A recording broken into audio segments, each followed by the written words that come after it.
Come in. Welcome. I'm E.G. Marshall. Welcome to another tale of the macabre. By definition, macabre pertains to a dance in which death leads skeletons to the grave. But on a broader basis, consider this. In the course of one's life, each of us picks up a personal skeleton or two which alter our futures just as surely as wind in the desert forms new dunes. Mrs. Randol, a wealthy widow, has such a skeleton in her closet, and his name, so he claims, is Robert Lewis. Not that he goes now by that name. Not Robert Lewis. Anne? It is Anne, isn't it? I didn't quite catch your full name when we were introduced. Anne Hillard. And you're Nelson Potter. I had you pointed out to me. You didn't. I'm flattered, Mrs. Hillard. Oh, no, you're not, Mr. Potter. Not really. You're new here in our sleepy little Hanover, and you're handsome and very striking. But why in the world you singled me out? I don't know. It seemed obvious to me, and I was right. You have a look of intelligence in your eyes. You're very attractive. Well, thank you. Any woman likes to hear that, especially a middle-aged widow. But really, why?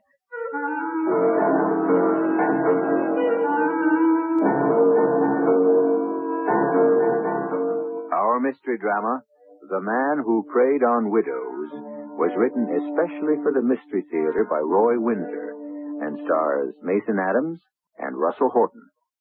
It is sponsored in part by Buick Motor Division and your nearby Goodyear Auto Service Center. I'll be back shortly with Act One.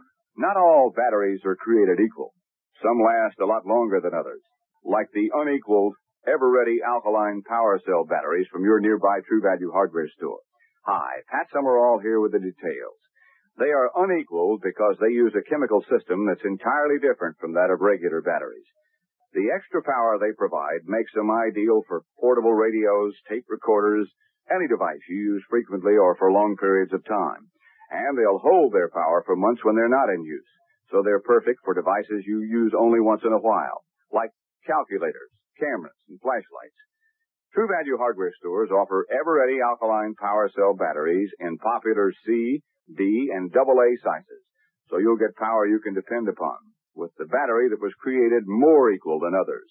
Ever-ready alkaline power cell batteries are just one of the many values you'll find at the participating True Value hardware store near your home. Just look under hardware in the yellow pages.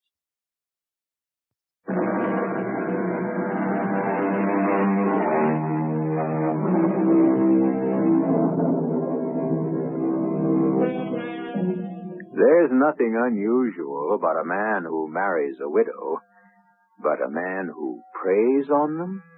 And widows in their 50s and even older and with money have often been victimized.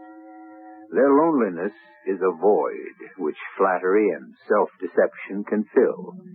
They are grateful for attention and confident that they are truly loved, which often simply isn't true. Sit down, Mr. Randol. Thank you, Lieutenant. We've located Robert Lewis. Oh, good work. Hard work. I'm grateful to you. And my mother will be, too, when she comes to her senses. I don't get it. She still feels the same way? I haven't seen her for 2 weeks, but I'll see her after I leave you. Last time I talked with her, there was no change. Mother may even think you'll still return. A professional bigamy? Yeah, I know, Lieutenant, I know. Sometimes I think she's become senile. That's not true. Mrs. Randol is anything but. Mrs. Lewis. Mrs. Robert Lewis. Uh-huh. It's probably a phony name, too. No, you're right. She's not senile. Just the opposite. Mother's intelligent and alert.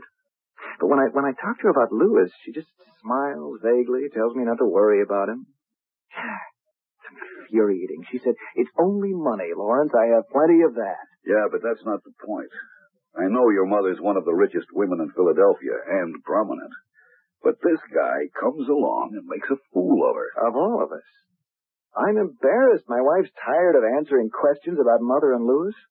You should hear my grandmother on the topic. Before Mother married Lewis, Grandmother urged her to see a psychiatrist. Oh, you're kidding? No, I'm not.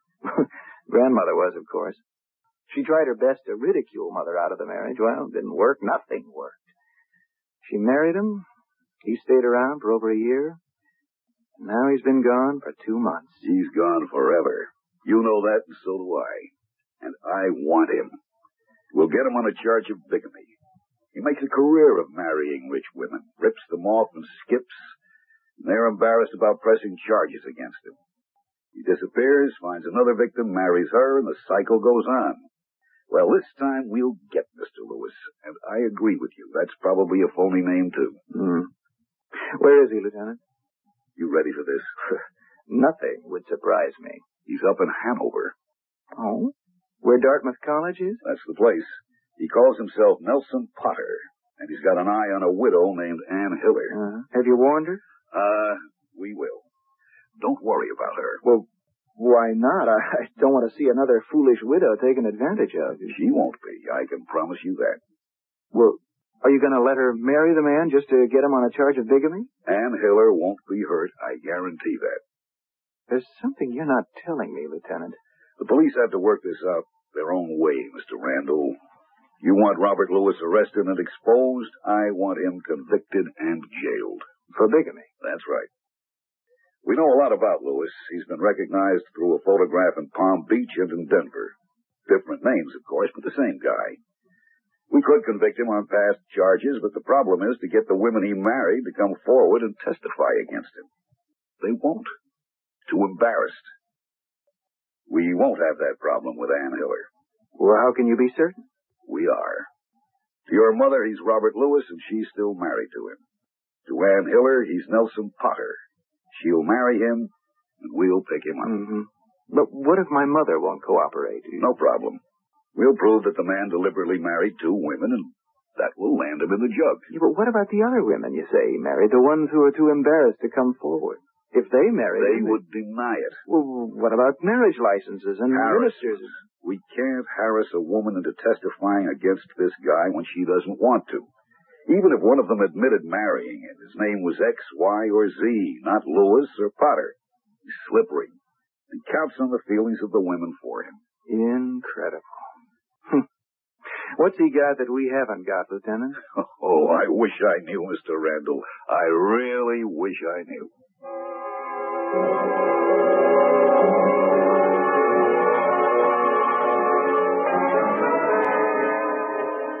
You're looking well, Mother? Thank you. Would you like some tea? No, thank you. Sherry? No, not a thing, thanks. Oh, do sit down, Lawrence. Don't stand there like a prosecutor. Well, now, why would you say a thing like that? Now, let's not quarrel. You will admit that the few times you visited me in the past 2 months, you paced around the room and ranted gently about what a foolish old woman I've been. And you still can't see it. Oh, dear, can't we talk about something else? Robert Lewis is still my husband. You seem to forget that. Your husband was my late father, not the hypocrite you married a year ago. A crook who married you for your money, not because he cared for you. How do you know that? Mother, how can you ask such a foolish question? He came out of nowhere. He rolled his eyes at you. You fed your line of talk about music and art. Well informed, Lawrence. Books. He read a few books, homework, and fawned on you. It was outrageous. I want you to admit your mistake and help the police put Mr. Robert Lewis in jail. Why? Because he's a charlatan who preys on rich widows, a hypocrite, an immoral opportunist. Have you ever asked yourself if some rich widows want to be preyed upon? You can't be serious. Oh, but I am. But it's stupid. You're not stupid, Mother. How nice of you to say so. I really don't understand you. Well, then why bother about it?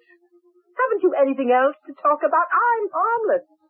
I don't think I committed a heinous crime in remarrying. For over a year, he lived here like a crown prince on the money you squandered on him. A fortune, I'm sure. I don't resent it. Why should you? Because you're my mother. And Lewis made a fool out of you. You may not know it, but there's a lot of gossip about you and Lewis.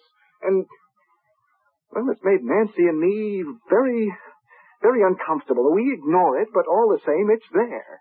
Yes, I suppose it is. I do regret that. I know how sensitive Nancy is to gossip. Apologize to her for me and suggest that if the subject comes up again in her presence, to tell the scandalmonger to telephone me. Either that or have her say that I am none of her business. But you are our business. I'm your son. Yes, I know that, Lawrence. And may I suggest that you follow that same advice? Consider you none of my business? That's absurd. Oh, dear, how unmodern you are, Lawrence. Isn't this the era of the emancipated woman? Can't I do as I please? Must I consult my son and daughter-in-law about every decision? But if you'd only listen to us and to your friends... I did listen. And you talked twaddle. You're an old, foolish widow going on 60. He wants your money. You're lonely. He knows that and is going to take advantage of it. People will laugh at you. He'll rob you blind and skedaddle. Well? All true, of course. Don't you think I knew all that? You said I wasn't stupid, Lawrence. You're not, but you behaved stupidly. Everything you said was true. Robert Lewis knew that Father left you a fortune. He planned to marry you. He did. I couldn't prevent it, and then he left you. So he did. To marry another foolish widow with a lot of money. Well, that's news at last. Has he married again? He's about to. Robert Lewis now calls himself Nelson Potter. He's after a woman named Ann Hiller. Bigamy. He's a bigamist, Mother. And I am going to see that he's arrested and sentenced to jail. He wouldn't like that, Lawrence. How can you be so indifferent about it? Have you lost all sense of judgment? Values change. You really don't care what Nancy and I think of this farce you've made out of your life. Well, I really can't say that I do, Lawrence. If you were as wise as I am old, and if you had even the tiniest sense of humor, you'd smile with your mother about her rascal. Her rascal. Her scoundrel is more like it. No. A scoundrel is a villain. And Robert Lewis never was a villain to me.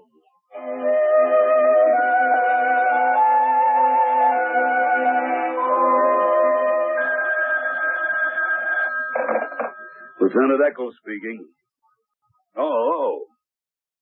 I see. Day after tomorrow. Have the necessary papers been... Good. So Lewis, as Potter, has captured the heart of the widow Hiller. I want to meet this guy. He's got something most of us must be lacking. Hey, tell me, what's the weather like up in Hanover? That cold, eh? Well, Mr. Randol and I will bundle up and be on hand for the ceremony. You know what to do. Thank you. Good luck. Beats me. Lieutenant, I got your message. I left the office as soon as I could. He's marrying her day after tomorrow. Can you make a trip with me to Hanover? Of course. Fine. Then we'll have Lewis or Potter or whatever his name is in jail before the week is out. That's where he belongs. I still don't like what's happening to Mrs. Hiller. Why can't we just interrupt the ceremony? No, I want him to marry her. Then we've got him. Well, it seems unfair to her. A dirty trick. I really don't like it, Lieutenant. Don't worry about it. Believe me, Mrs. Hiller won't be hurt. She's fallen for the She'll bomb. recover. You know something that's puzzled me, Lieutenant? How does this guy work this marrying game? Now, why did he pick Hanover, of all places? And how did he get to meet a rich widow who was ripe to get married? Good questions. We wondered the same thing. I can't answer why he went to Hanover. It's small, and from what the police there have told us, it's kind of an intimate, democratic place. A stranger in town, especially a good-looking guy like Lewis with a sports car and well-heeled, wouldn't have much trouble getting acquainted. How he got acquainted with Mrs. Hiller, that's easy. He went to a real estate broker and asked to see some houses. Mrs. Hiller's house had just come on the market. Lewis saw the house and struck up an acquaintance with her. That simple. I see. Lewis uses real estate agents the way insurance men watch engagement notices and births. That's right. Lewis gets the real estate guy to talk, then does the rest. Be ready to leave tomorrow and bring warm clothes. It's 0 up in Hanover. I still don't feel right about Mrs. Hiller. We do, Mr. Randol. All I can tell you is that the police are protecting her. And she knows it.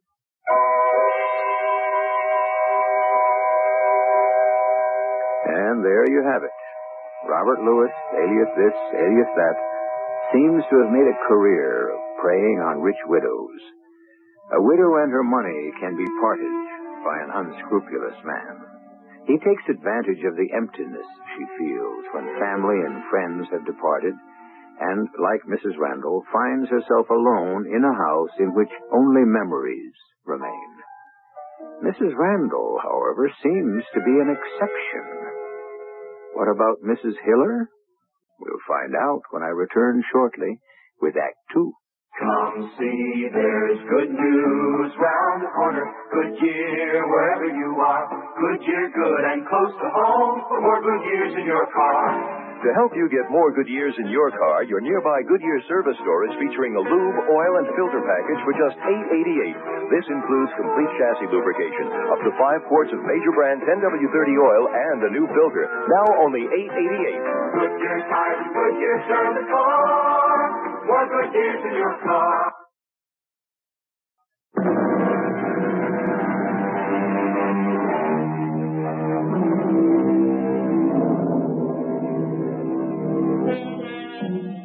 Over 300 years ago, George Herbert wrote, "Marry a widow before she leaves mourning." Cynical, isn't it? But it is more often true than not. Death creates a void. For the first time since she married, as a matter of fact, for the first time since she was born, a woman finds herself alone. There are men who are opportunists, eager to fill that void. And Robert Lewis, now Nelson Potter, is that kind of predator. Marrying rich widows is, in fact, his unusual and despicable career. My darling Anne, how lovely you look. May I kiss you? If you care to. Care to. I love you. That's pretty convincing, Nelson. Is anything the matter, Anne? I know. You're having second thoughts. Is that it? Well... Darling, we'll wait. A week, a month. I've been thoughtless, as usual. Oh, you've never been that, Nelson. Thoughtless. Oh, yes, I have. I come out of nowhere into Hanover. I meet you, I rush you off your feet and propose. You don't know much about me except how I feel about you. Who am I? Why am I here? Am I rich or poor, kind or cruel? Oh, Nelson, please. No. I'm serious, Anne, really. If I were you, I'd think twice, too. Oh, it embarrasses me to hear you talk that way. Darling, you have to be sure. Now, I know how I feel about you. I love you. I think you do. Why? I cannot say. Look at me. I have. Many, many times. You're handsome. Oh, perhaps. In a middle-aged way. I'm in my late 50s. Youth is far behind me. Let's not kid ourselves. With your good looks, women 20 years younger than you are everywhere, waiting to become your wife. Why me? May I tell you something? What can you possibly see in me as a woman? Darling, listen. He that loves a rosy cheek or a coral lip admires. But, Nelson, my cheeks aren't rosy, and my coral lips come from a stick. Please, let me finish. It's the second verse I had in mind when I wrote the poem for you. Time does dull the rosy cheek and the coral lip, but a smooth and steadfast mind, gentle thoughts and calm desires, hearts with equal love combined, kindle never-dying fires. Where these are not, I despise lovely cheeks or lips or eyes. Oh, that's beautiful. And you wrote that? For you. It says better than I love you, how I feel about Anne Hiller. Oh, my goodness, I've never had a poem written to me. I have something else for you, Anne. Yes? Whether you marry me or not, it's yours. This. From me to you, my darling. Oh, Nelson, a ring. Is that an emerald? Yes, quite a fine one. Good heavens, it must have cost a fortune. That didn't cost me anything. It's filled with memories, because it was my mother's. Oh. She left it to me with the hope that someday I'd meet the woman who would wear it with grace and in pride. You, Anne. Oh, it's beautiful. I hope you'll wear it. Put it on. It's yours without a commitment. I'll never meet another woman I'd ever give it to. Oh, well, I don't know what to say. It was just beautiful. It came to my mother from her mother. I don't know how old it is, but it's been in the Potter family for many years. Oh, it's extraordinary. Mother died 2 years ago. Oh. She was quite well-to-do. I'm an only son. She died a widow? Yes. Oh, maybe that explains your interest in a lonely woman like me. Not at all. From the first time I met you just 2 months ago, I've been drawn to you by your loveliness and intelligence. I was astonished to learn that you're a widow. It was my good fortune that you were still free. Oh, that's very nice of you to say. Don't talk like an old maid, Anne. I'm sorry. But you must have thought about your mother all the years she was alone and well-to-do. Oh, of course they are lonely, and they can be exploited. But of course, you wonder if I'm a fortune hunter. Oh, not really. But I have been proposed to before. Not everyone up here is a stick. There was a young ski instructor. I don't doubt it. And he was just after your money, is that right? Of course. Well, how can I put it? Either you believe me or you don't. When I say that I love you for you and only you yourself, that's all that I can offer. I have a small income from my mother's estate. My poetry pays practically nothing. So if you marry me, Anne, life won't be luxurious. Oh, nonsense. What about my money? I won't touch it. Of course you will. Money's a commodity to be enjoyed, and we'll enjoy it. Oh, I'm very well fixed with this fine old estate and sound securities, and there's a considerable amount of cash in the bank. Why, there's more than enough to provide us with a very comfortable life. Come in, Lawrence. Thank you, Mother. Well, twice in 1 week. What does your Nancy say about that? Why should she say anything? Because in her eyes, I am a pariah. You know that. A difference of opinion isn't going to keep me from seeing Well, her. I'm glad to hear that. But I wasn't certain. It's nothing against you, Mother. Both Nancy and I feel very strongly about Robert Lewis, and well, I'm going to do something about it. That's why I stopped by. Oh? You may make a fool of yourself, Lawrence. Not a greater fool than I already feel I am. Lawrence, let me appeal to you once more. Robert Lewis is everything you say he is. An opportunist who most certainly married me for my money. He enjoyed it for a year, left with some $7,000 or $8,000, and surely will not return. Goodbye, Robert Lewis. The end. No, not the end. Think of the humiliation. Oh, don't be childish, Lawrence. Humiliation, my big toe. I'm your mother. I'm also a woman. During the nearly 2 years I was married to Robert, I felt alive for the first time since your father died. He was charming to me, attentive, considerate. He made me feel like a woman again. It was a pose. I know that. I'm not stupid. I know my money bought his love and companionship. And you see nothing wrong in that. No, not really. I bought something I wanted. I knew it was slightly unreal. The idea of buying a... I enjoyed being married to Robert Lewis. I expected him to pack up and leave. He has. No regrets. Mm-hmm. Not even about the emerald ring? Well, that was rather a low blow. I wish you hadn't mentioned it, Lawrence. That's because you're still living a fantasy. Well, the rest of us see Mr. Lewis in a different light. I came over to tell you I'll be out of town for a day or two. Lieutenant Eccles and I are flying to White River Junction, then driving to Hanover. Oh? Oh, you did mention the other day that Robert Lewis is now Nelson Potter, is that right? That's right. And that he's engaged to marry an Anne something or other? That's right.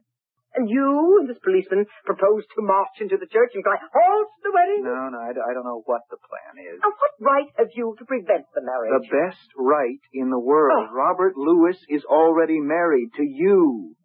If he marries again, he's a bigamist. And when he married you, he also committed bigamy. He belongs in jail. Tell your militant lieutenant not to involve me in your harassment because I don't intend to press charges against Robert Lewis. Not even for the recovery of the emerald ring? Well, I would like that returned, I must admit. It belongs to the family. Yes, I'd like to have it back.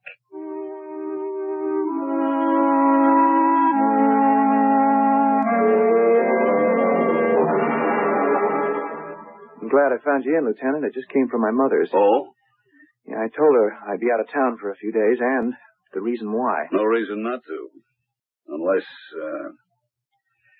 well, is it possible your mother might try to get in touch with Louis? Ooh, I never thought of that. Neither had I. But if your mother is still soft in the head, you'll excuse me for saying so. But if she is, if she doesn't want to see him hurt, who knows? She just might warn him we're about to close in. I can't believe that, Lieutenant. But then, why not? She is soft in the head about all of it. She admits Robert Louis ripped her off. She doesn't care. She said she had a wonderful time with him the year and a half they were married. She paid for it, and she doesn't care that he left her. In fact, she expected him to. Can you explain it? Beats me. Mother doesn't care that Louis is marrying Ann Hiller. She said even if we catch him as a bigamist, she won't press charges against him. The only regret she has is that he stole an emerald ring, an heirloom, when he copped out. Well. What's that supposed to mean? Guess who's wearing it now? You can't mean it. Oh, but I do. Ann Hiller. It's her engagement ring. He said it was left to him by his mother. Lieutenant, how do you know all these things? You say Mrs. Hiller won't be hurt. If she marries this con man, of course she'll be hurt. Now you tell me he's given her my mother's ring. How do you know that? I know something more. Let's have it. He's a poet. Well, you mean he's pretending to be a poet? No, when he proposed to her, he used one of his poems to get her to say okay she'd marry him. Listen to this. He that loves a rosy cheek or a coral lip admires. Now, hold it. That's a 17th century trochaic 4-foot meter. He says he wrote that? Sure. Well, what do you mean, whatever you said it was? Read some more. Well, he said he didn't care about the rosy cheek or coral lip bit, but a smooth and steadfast mind, gentle thoughts and calm desires, hearts with equal love combined, kindle never-dying fires. Where these are not, I despise lovely cheeks or lips or eyes. And he said he wrote that poetry? Sure, it's all down on the tape. Oh, so that's how you know so much. You've wired Mrs. Hiller's house. That's right. Just the sitting room. We figured that's where he'd make his pitch. Yeah, and that's where you got your information about the emerald ring. Right on the tape. Tell you, this guy has quite a line. And Mrs. Hiller said yes? The wedding goes on as planned at the home of a justice of the peace. And that's where we cause an interruption. After they're spliced. Is Mrs. Hiller cooperating with you in all this, Lieutenant? Well, let's say we've alerted her that Mr. Potter may not be all he says he is. I want this wedding to go through. I'll pick you up in the squad car tomorrow morning about 9, and don't forget the warm clothing. All right. It's a funny situation. It's different going after a mugger or somebody who committed murder. We know what we're after. But here, we're allowing the guy to frame himself. We know he's committed the same crime before, bigamy. But it's got to be proved. It's like trying to get your hands on a shadow. Yeah. Well, see you at 9 in the morning. I feel sorry about Mrs. Hiller. I really do. She's fallen for the guy. It's got to break her heart. Wait until you meet the widow Hiller. You're in for a surprise.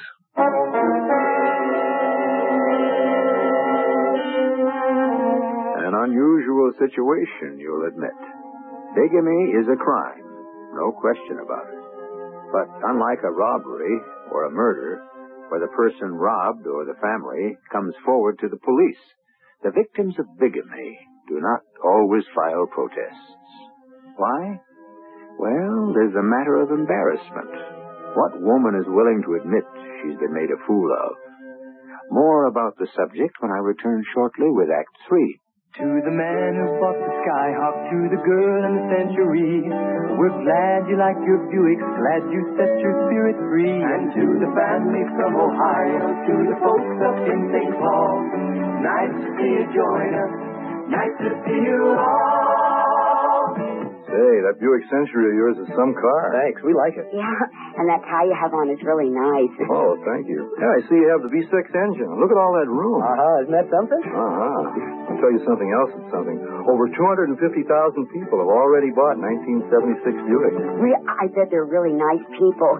Do you think they'd like to come over for dinner? All 250,000 of them? Well, I suppose we'd have to borrow some folding chairs. Yeah, wait, your mother has a couple. It's nice to see you join us. We're glad it came to be. Nice to see you join us. Like your spirit's free. Buick, dedicated to the free spirit in just about everyone.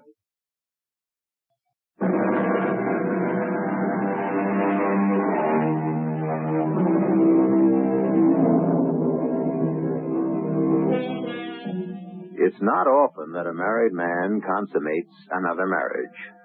When he has, it's usually been because he would be unable to obtain a divorce. All the same, there have been men with second families. But Robert Lewis, now known as Nelson Potter, is a different breed of cat. He preys on widows, rich widows, exploits them for pleasure and money, and then vanishes. He's made a career of preying on widows. Now, with the help of the police, the son of one of Lewis's victims hopes to bring that career to an end. Now, Mr. Potter, please be seated. Thank you, Judge. The lady said yes. Did she? Well, you're a lucky young man. Congratulations. Thank you. She's a marvelous woman. Now that I've heard your good news, I expect you've got a date for me to perform the service. Tomorrow afternoon at 4. It's fine. I'll open a bottle of champagne I reserve for occasions like this. This check will cover a gratuity to you and several bottles of champagne. $100? What? My goodness, that's very generous of both of you. I see it's made out by Mrs. Hiller. She insisted. She has it to spend. Yeah, and Hiller's a wealthy woman. But like all good New Hampshire persons, frugal. This is much more than I'd expected. I thank you, sir, sincerely. You're welcome. There's one other thing that you could do for me, Judge. Oh, yes, well, what is that? I don't want to drag somebody off the street to act as a witness. Oh, well, my wife will be one. She likes champagne. As for the other, now leave that to me. A friend of mine named Eccles will be only too glad to stand up for you. Thank you. I haven't lived in Hanover very long, so I don't... I understand. Life's odd, isn't it? It's not an original statement, but it's a true one. What I mean is, you dropped out of nowhere and right into the arms and affections of Anne Hiller. Perhaps destiny does shape our ends. By the way, if it's not impertinent, where did you drop in from, Mr. Potter? Florida. My mother lived in Palm Beach. She died a few years ago, and I've drifted around since then. Well, it's been pleasant talking with you. Thank you for this generous check. And I'll see you and the bride-to-be at 4 o'clock tomorrow. Thank you, Judge. No, don't bother to show me to the door. I'll let myself out. Goodbye. Goodbye. All right, Sergeant. You can turn the recorder off.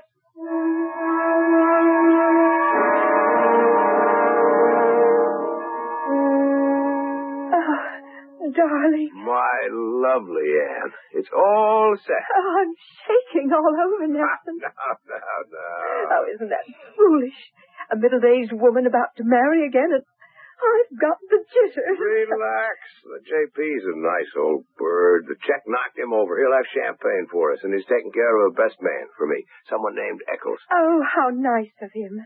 Service is at 4. By 4:30, we'll be on our way. Oh, you picked up the airline ticket? Right. White River Junction to Boston, and then nonstop to Nassau and the warm Caribbean. Beautiful sand, moonlit nights, dancing, everything. I want this to be the happiest time of your life. Oh, it will be. There's only one thing wrong.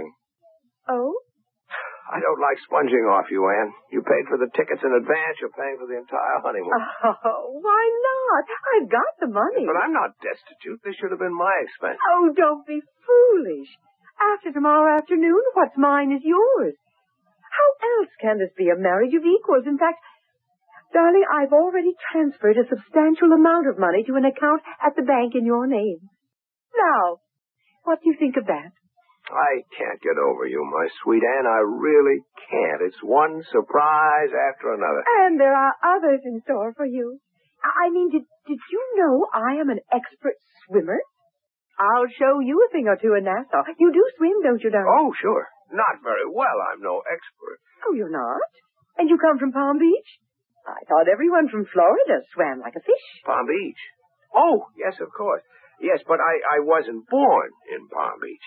My hometown is a little place in Indiana. We had a farm. Oh, yeah. When Father died, my mother moved south. I was, in my mid-20s, and I moved there with her. I worked in a bank. Oh, I can swim, but not like a native Floridian. Then I'll teach you. Now, darling, take me in your arms and tell me you love me.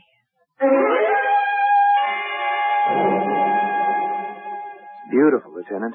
Yeah, nice view. This is a wonderful old inn. The sun setting against those old Dartmouth buildings, the snow in front of us. It's a picture postcard, just lovely. And cold. Must be zero out there. Yeah, and out there, somewhere, poor Mrs. Hiller is about to become the next sacrificial lamb. I wish you'd stop that, Mr. Randall. Mrs. Hiller is no such thing. She knows that. There's something very fishy about all this, Lieutenant. I've said that before. You'll know everything soon enough. Excuse me. The police? We'll see. Lieutenant Eccles? Yes? Sergeant Morrissey. Justice of the Peace, Morrissey? Yeah, that's right. Well, come on in. Glad to meet you. We can't thank you enough for your cooperation. Glad to be of help. Meet Mr. Lawrence Randol. His mother is married to the bum. Oh, how do you do? Pleasure. Mr. Randall, this is the man who is performing the service tomorrow. Oh, but how can Sergeant Morrissey be a justice of the peace? He's retired and he received an appointment. He's licensed to perform the service. Well, even though he knows this man is already married? He knows that from us, not of himself. As far as I'm concerned, Anne Hiller and Nelson Potter will be married by me tomorrow at 4 o'clock. The lieutenant here will decide what happens then. Oh, and by the way, Lieutenant, you're going to be his best man. Oh, that's great. Does this man know what he's doing to that innocent widow? Look, Mr. Randall, for the last time, this problem's being handled by the police. We don't want any interference. Sergeant, I'll be at your house tomorrow before 4. The equipment is working? Works just fine. Good night. I almost forgot. That poem this bum said he wrote. He that loves a rosy cheek, that one? Yeah, I checked it with a young English teacher at the college. Took him a few minutes, then he found it. Some English character named Thomas Carew. Can you imagine Potter trying to pass it off as his own in a community like this? See you tomorrow. Okay, good night. Thomas Carew. Mr. Lewis is a very, very slick character. Tell you what, you'd like to get some dinner, and so would I. I hear there's a good restaurant about 15 minutes north in Lime. Keep your collar up and your hat pulled down when we walk through the hotel lobby, and we'll risk having dinner up there.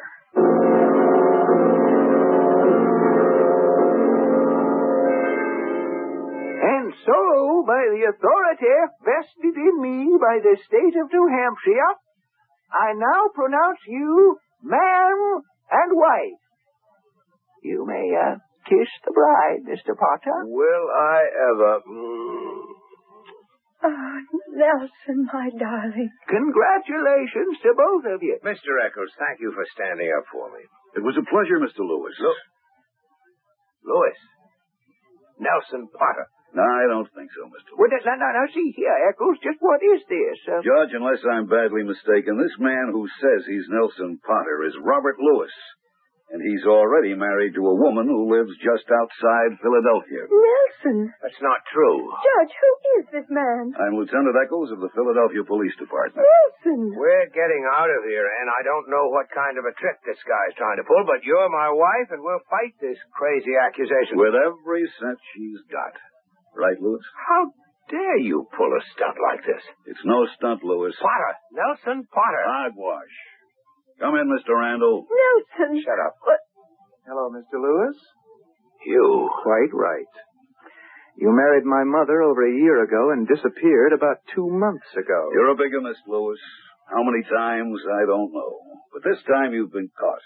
Sergeant Morrissey here. The justice of the peace is a Sergeant Morrissey? That's correct. I'll finish what the lieutenant was about to request. Sir, I'm placing you under arrest. You'll never keep me in jail. Mrs. Randall won't press charges against me, and neither will Anne. I love Anne. I've never really loved another woman. You may arrest me, but you'll never hold me. I know Anne loves me, don't you, darling? No. What? You see, Nelson, two can play your game. We set a trap for you, and you got caught. What are you talking about? I'm Nelson Potter, and you're Ann Hiller, and we're married. You're my wife, and we're going to Nassau for our honeymoon. Sorry, Nelson. The marriage is null and void because you're already married. You sound so different. Not kind, not warm, but hard, harsh. In the line of duty, I can be many kinds of person. I don't understand. I am a policewoman.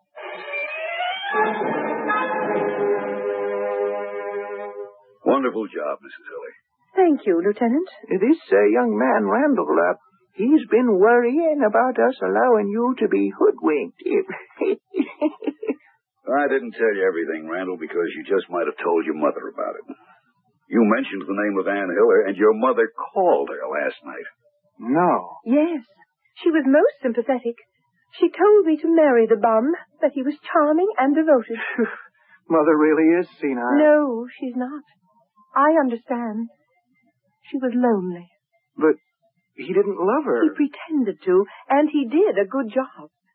Oh, he could charm a bird off a branch. I really liked him. You don't mean that. Oh, but I do. He made me feel like a woman. Well, you can say that in this day of emancipated woman? Emancipation is just a matter of degree. It beats me. How about you, Lieutenant? No comment. I'm a married man. I guess what Lewis has that we haven't got is a bedside manner. You'll have a hard time practicing it in the jug.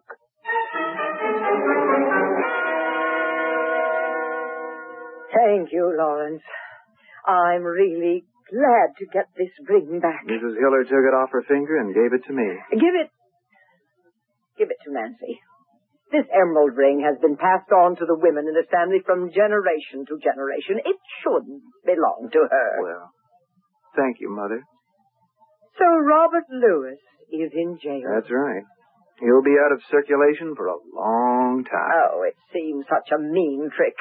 I don't regret having married him. You'll never understand that, will you? Mother, he's been abusing widows for years. Has he indeed? I wonder if they feel that way about him. Oh, one other thing. May I speak to lawyers about annulling your marriage? Why not? Robert won't return to me. He has too much pride. And if my marriage to him is annulled, your stuffy sense of what's right and proper will be satisfied. Yes, go ahead with the lawyers. And when the papers come through, perhaps Nancy will come to call on me with my grandchildren.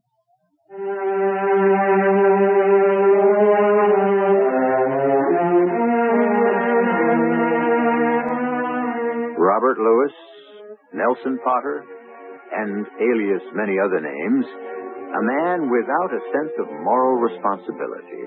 But if you believed Mrs. Randall, and even that policewoman, Ann Hiller, a man with enough charm to compensate for what you and I hope, would find to be a defect in his nature.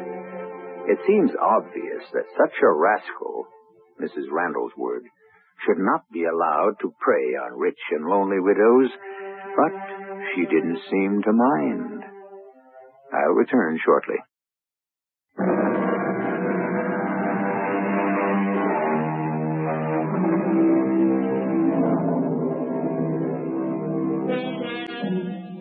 The Defenseless Widow, an interesting study. It's hard to play doubles in tennis without a partner.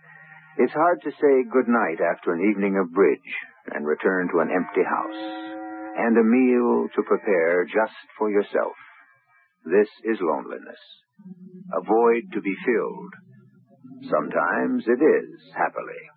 Sometimes, as we have heard, a man will exploit that loneliness. Perhaps companionship is worth the cost. Our cast included Mason Adams, Joan Shay, Russell Horton, and Jackson Beck. The entire production was under the direction of Hyman Brown. This is E.G. Marshall inviting you to return to our Mystery Theater for another adventure in the macabre. Until next time, pleasant dreams.